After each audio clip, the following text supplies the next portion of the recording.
Hello everybody, in this class we are going to discuss about transportation. Yes, first of all there is a question for you. What is the need of transportation in humans? Means already we discussed the two chapter of life process. That means number one nutrition, how to acquire the food from the sources and digest it. Number two, how the energy derived from the digested food stuff, that already we discussed as respiration. Now we are in the third part, how the digested food particles from the digestive system supply to the different parts of the body. That is nothing but transportation. So mainly the food has been taken to the system and digested by the alimentary canal. It has been released energy by means of respiratory system. Finally, we need a third system, third life process, in order to supply the digested food particles into all the parts of the body. What we call it as transportation. Now, transportation in human is otherwise known as circulation. We have two topics generally in transportation. One is plant transportation, number two human transportation. So first we discuss human transportation, that is nothing but circulation. So plant transportation we will discuss later.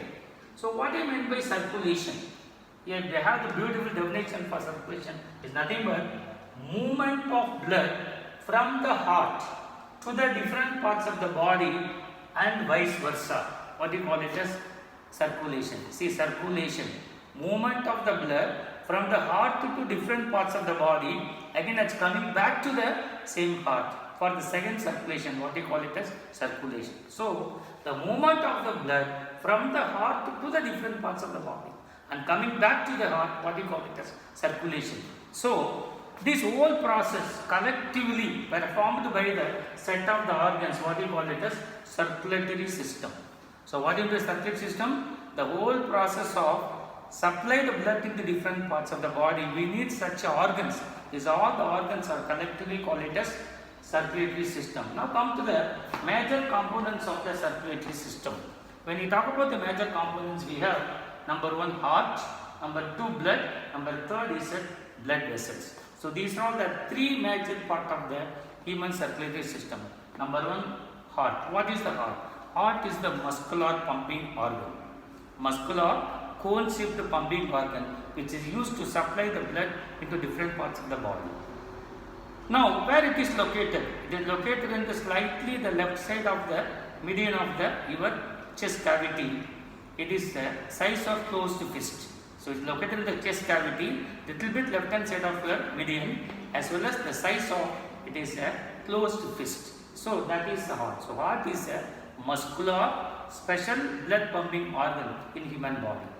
We'll discuss very detailed structure and function in some other video. Now come to the second one, blood. The second important component is blood. The heart is a pumping organ, whereas blood is the medium. So through which the food particles or digested foodstuffs are transported to the different parts of the body. It is nothing but medium. The medium is a liquid. The blood is a liquid form of connective tissue which is supplying all the nutrients, I mean digested food to the different parts of the body. When you talk about the blood or medium, no, it is having the three components in it. So blood has again three components. That means what?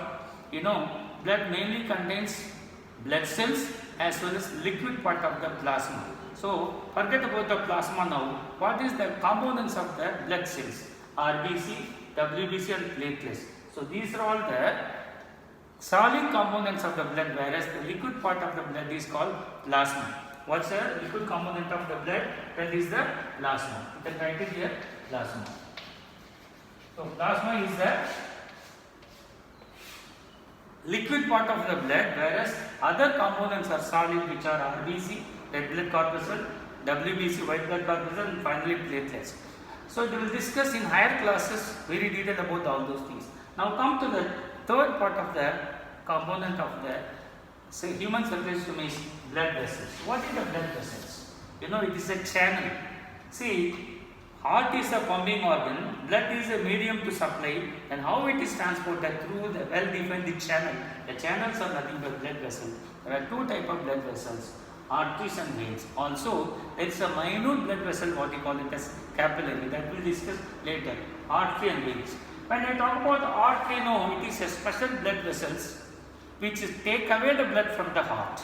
whereas the veins are the blood vessels which is supply the blood into heart. Please remember, arteries are the blood vessels which is supplying the blood into different parts of the body.